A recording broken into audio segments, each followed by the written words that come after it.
Hi everyone, I'm Alexa, and my special topic for the term is eating disorder comorbidities, because eating disorders commonly occur with other psychiatric illnesses. And studies show that, you can't see it very well, 94% of individuals with eating disorder have a co-occurring mental disorder. And then I did some research on comorbidity with post-traumatic stress disorder, which is also known as PTSD.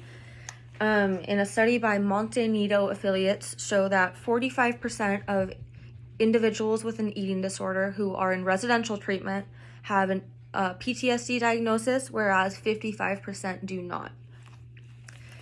PTSD is more common with binge-type eating disorder behaviors compared to other types of eating disorder behaviors, or eating disorders such as anorexia nervosa, bulimia nervosa, and avoidant restrictive food intake disorder, which is also known as ARFID.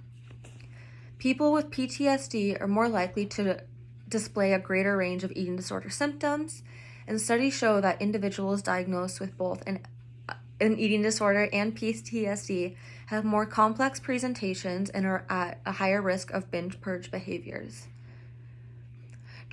This is why I believe a trauma-based approach is so important when treating eating disorders, because eating disorders may develop from traumatic experiences or PTSD. A study analyzed individuals diagnosed with eating disorders and found that 71% were also diagnosed with an anxiety disorder.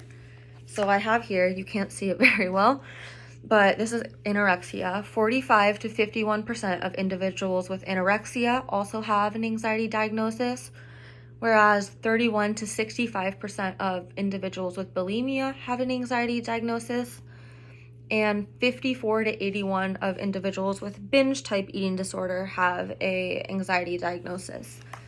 And 33 to 42% of these people were diagnosed with an anxiety disorder before being diagnosed with an eating disorder. And it should be noted that anxiety and OCD are risk factors to developing an eating disorder, and other comorbidities include eating disorders and substance use disorders. Individuals with bulimia are 4.6 times more likely to be diagnosed with some type of substance use disorder. Data from substance abuse treatment programs find that 7 to 9% of clients meet criteria for an eating disorder. It should be noted that clients may not experience eating disorder symptoms while in treatment for their substance use disorder. However, they may engage in eating disorder behaviors when not using substances as a way to cope. Severity of eating disorder symptoms directly impact one's decision to attend treatment, which is why it's necessary to address multiple factors when treating substance use disorders and eating disorders. A study analyzed groups of people who currently have or previously had an eating disorder at some point in their lives. Out of these people, 51% currently had an eating disorder, 21% were partially recovered from an eating disorder, and 22% of the individuals described themselves as fully recovered. The clinical criteria for eating disorder recovery is a lack of eating disorder symptoms and thoughts. However, over half of participants who considered themselves as fully recovered did not meet the clinical criteria of recovery. According to individuals who identify as recovered, a lack of eating disorder symptoms were evaluated as part of the recovery. Out of the three groups, 41 to 80% of participants continued to report eating disorder symptoms.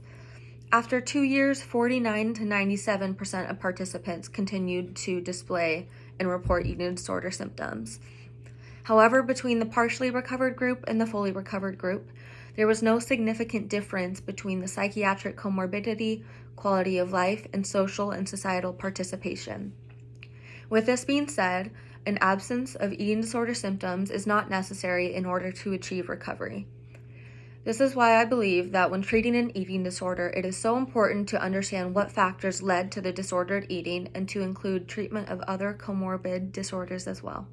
Thank you.